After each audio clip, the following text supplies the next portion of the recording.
Subhanallah, inilah bagian tubuh asli Nabi Muhammad yang diawetkan hingga saat ini. Bagian-bagian tubuh Nabi Muhammad ini bahkan bisa kita lihat secara mudah di beberapa tempat mulia di bumi. Maka, beruntung sekali orang-orang yang dapat melihat dan mencium bagian tubuh Nabi Muhammad ini. Semoga kita semua bisa melihat wujud asli Nabi Muhammad di akhirat kelak, amin.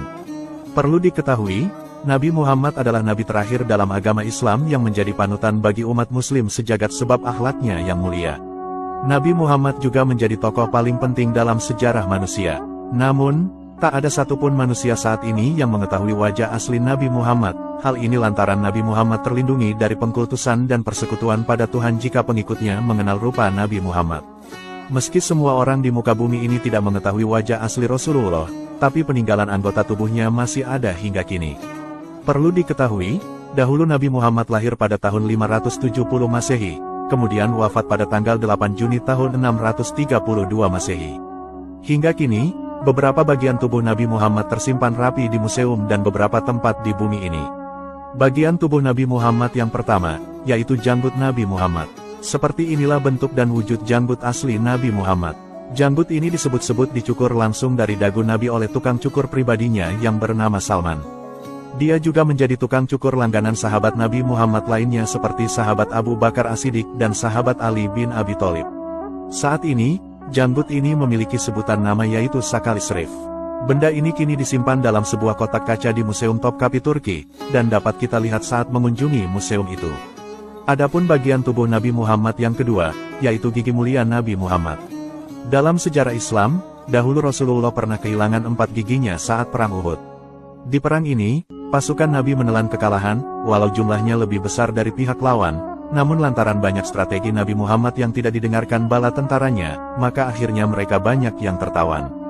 Dari 4 gigi Nabi Muhammad yang hilang, hanya ada 2 yang akhirnya berhasil ditemukan di Bukit Uhud Madinah, Arab Saudi. Saat ini, salah satu gigi mulia Nabi Muhammad ini tersimpan rapi di Museum Topkapi Turki. Adapun bagian tubuh Nabi Muhammad yang ketiga, yaitu helai rambut Nabi Muhammad. Dahulu, rambut Rasulullah memiliki panjang sebahu dan tebal, serta sering jatuh alias rontok. Rambut Nabi yang rontok ini lantas sering dipunguti oleh para sahabatnya dan disimpan. Beberapa helai rambut milik Nabi Muhammad saat ini ada yang tersimpan di sebuah kotak kaca di Museum Topkapi Turki. Banyak orang mengatakan bahwa helai rambut Rasulullah itu termasuk tebal dan halus. Adapun cetakan bagian tubuh Nabi Muhammad yang keempat, yaitu cetakan telapak kaki Nabi Muhammad. Dahulu, kemana saja Rasulullah melangkah, jejak kakinya tertinggal beberapa senti di atas tanah, pasir, maupun rerumputan. Beberapa jejak kaki yang diklaim milik Nabi ini berada di berbagai tempat di Timur Tengah. Jejak kaki ini bahkan tersimpan mulai dari masjid hingga museum. Namun, jejak kaki yang paling teruji keasliannya berada di Museum Topkapi Turki. Adapun tubuh asli Nabi Muhammad yang bisa kita kunjungi, saat ini berada di kota suci Madinah. Disinilah lokasi tempat tubuh mulia Nabi Muhammad disemayamkan. Di bawah kubah hijau Masjid Nabawi ini, dahulu tubuh mulia Nabi Muhammad dimakamkan. Siapapun yang rindu dan ingin bertemu Nabi Muhammad, mereka pasti akan mengunjungi dan berziarah ke makam Nabi ini. Bagi jamaah haji dan umroh yang berkunjung ke kota Madinah, mereka pasti akan menyempatkan berziarah ke makam Nabi Muhammad ini. Semoga kita semua bisa berziarah ke makam Nabi Muhammad ini, amin. Meski saat ini kita tidak bisa melihat wujud asli dan wajah mulia Nabi Muhammad, namun ada beberapa ciri-ciri fisik Nabi Muhammad yang bisa kita ketahui. Nabi Muhammad dahulu memiliki ciri-ciri fisik yang sangat sempurna. Begitu sempurnanya, tidak ada satupun makhluk di dunia ini yang dapat menandinginya. Kisah kelahirannya biasa diperingati dengan Maulid Nabi Muhammad. Dalam kitab Al-Barzanji karya Syekh Ja'far bin Hasan Al-Barzanji dijelaskan, bahwa ada banyak sekali ciri-ciri fisik Nabi Muhammad yang perlu diketahui umat Islam.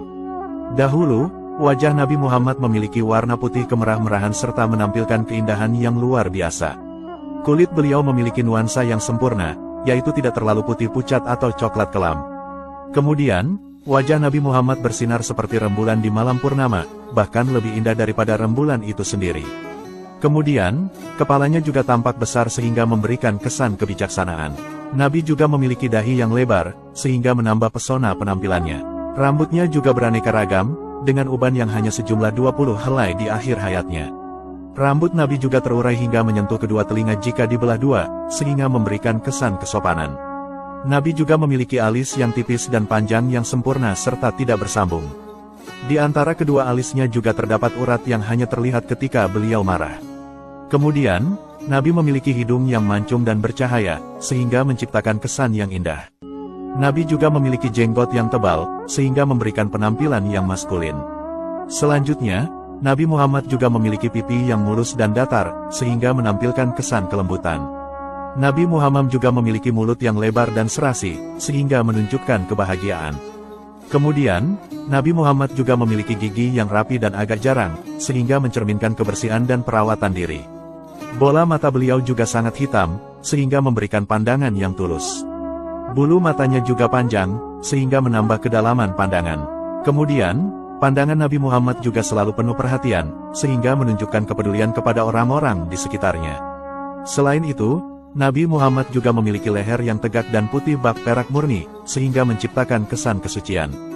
Kemudian, Nabi Muhammad juga memiliki lengan bawah yang panjang, sehingga mencerminkan kekuatan. Telapak tangannya lebar dan kulitnya juga tebal, sehingga menunjukkan kemampuan dalam kerja keras. Jari jemarinya juga panjang, sehingga memberikan ketepatan dalam tindakan.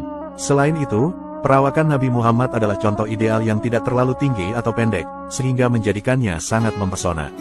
Cap kenabian di antara kedua pundaknya menjadi tanda kemuliaan. Postur tubuhnya sangat indah dan seimbang. Bulu dadanya juga halus, sehingga memberikan kesan kelembutan. Perut dan tubuhnya juga rata sejajar, sehingga menunjukkan kesehatan yang baik. Ketika beliau menoleh ke belakang, beliau tetap menghadapkan wajah dan pundaknya ke belakang, sehingga menunjukkan kesopanan. Kemudian, terdapat lekukan pada kedua telapak kakinya, sehingga menunjukkan kekuatan.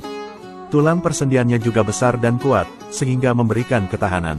Kulit kedua telapak kakinya juga tebal, sehingga mencerminkan kemampuan kerja keras. Selanjutnya, kedua punggung kakinya halus dan air tidak menempel padanya. Nabi Muhammad juga bertumit tipis dan menunjukkan elegansi. Langkah kaki beliau lebar dan mantap, sehingga menciptakan kesan kuat dan tegas. Beliau juga sering mengarahkan pandangannya ke bawah, di mana hal ini menunjukkan kedekatan dengan bumi dan rasa rendah hati. Dahulu, beliau juga selalu berjalan di belakang para sahabatnya, sehingga hal ini menunjukkan sikap hormatnya. Oleh karena ketulusan hatinya, kejujuran perkataannya, kelenturan perilaku dan kesopanan dalam berinteraksi, maka hal ini lantas menciptakan penampilan Nabi Muhammad yang sangat mempesona. Semoga kita semua bisa meniru dan meneladani akhlak mulia Nabi Muhammad, serta bisa berziarah ke makam beliau di kota suci Madinah. Amin. Wallahu a'lamu bishawab.